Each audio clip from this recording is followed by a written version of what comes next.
Welcome back. We're speaking with Dr. Harold Rhode, a longtime colleague and much admired mentor to many of us on matters involving the arcana of the Middle East, and in particular, what's really going on when people think something else is actually taking place.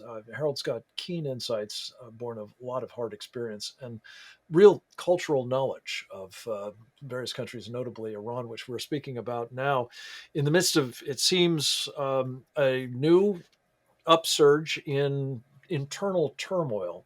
And Harold, you were talking about people shouting Abadan, Abadan in the soccer stadiums across the country. And we were left hanging. What does that term refer to? And what is the significance of people seemingly en masse using it as an expression of outrage against the government? Abadan is a city in Khuzestan where Iran's largest oil reserves are.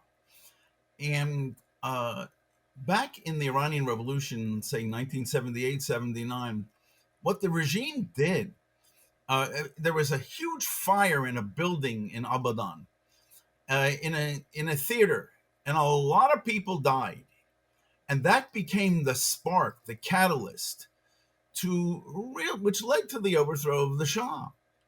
Now, what happened now in Abadan in the last few days is that a building which is in the process of being built with a lot of people inside of it at the time simply collapsed.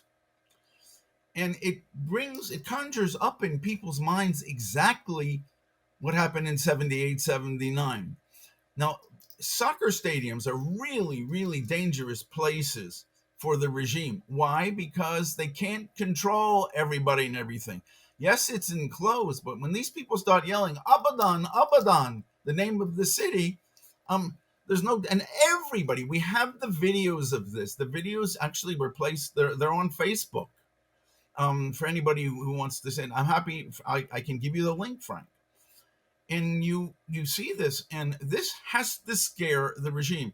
But even more importantly is another thing that internally, with the serial events that are happening, um, uh, uh, attacks on Iranian nuclear facilities, attacks on scientists and all that, they're happening serially. So it obviously seems that it's planned.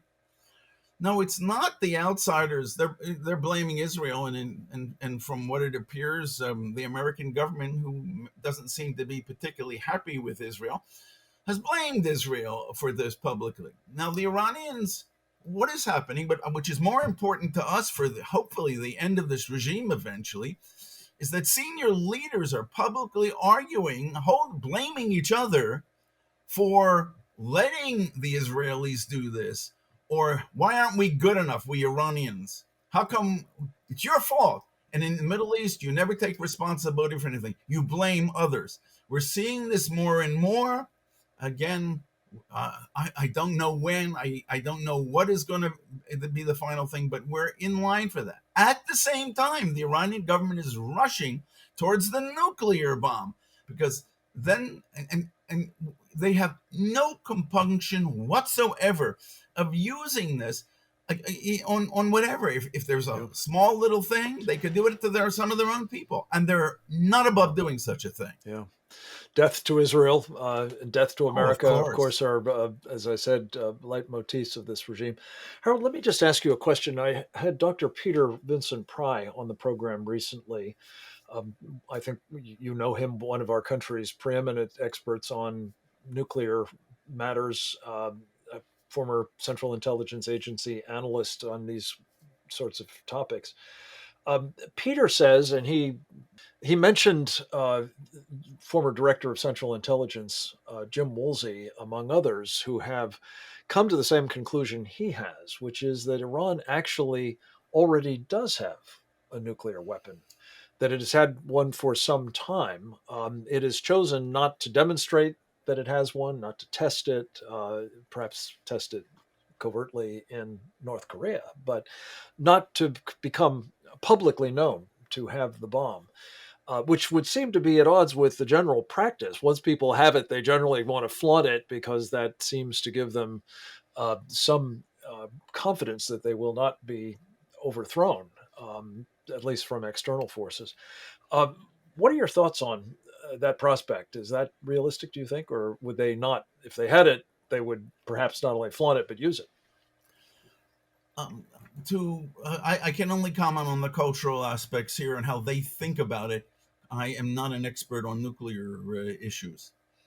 The uh, uh, the Iranians could very easily, what they do is they have it and they make sure that others know it, but they don't say it, which leaves you in this I'm not sure, yes, no. And and on that shady gloom, what is it? Not shady. Uh, um, uh, we're I'm sorry, I'm losing the word now, Frank. It's okay. Um, That uh, um, ambiguity, that yes. calculated Yeah, maybe ambiguity. they're copying Israel. Mm, Why Israel? We won't be the first to introduce or to use nuclear weapons in the Middle East. That's their answer to anything to do with the nuclear. Does right. everybody believe that? Yeah, yeah, but who? What's this? Maybe they're doing that. They are. They're probably the slyest people that I know on the face of the earth. Just to give you an example, two of the best. It's unrelated, but the two of the best engineering schools in the world are in Iran. Now, what happens is these people graduate, they can't stand living there. 80 to 90% leave, and they have no problem getting good jobs here in the West. And academics, I mean, they're the people who follow their publications say it's absolutely first class, Yeah. but they leave. The Well, regime is that raises a hemorrhaging. host of questions about the advisability of having them actually integrated into our sensitive institutions and research labs and so on. Harold, unfortunately, we're out of time to pursue that thought further for the moment, but we'll have you back soon to do that. In the meantime, thank you for this deep dive on what is going on in Iran at the moment, and maybe some of it is actually hopeful. I certainly pray it is, because the people there deserve to be liberated. Not at our force of arms, but by their own will. They've been deprived that for far too long, and our policy ought to be about trying to encourage it and enable it, not prop up the regime, which is seemingly what Joe Biden is up to. Harold Rhode, thank you so much for joining us. Thanks to the rest of you for joining us. I hope you'll do so again next time, and that you are finding this helpful in figuring out how to help protect the country we love. That's what we're all about. And then I hope that you'll go forth and multiply.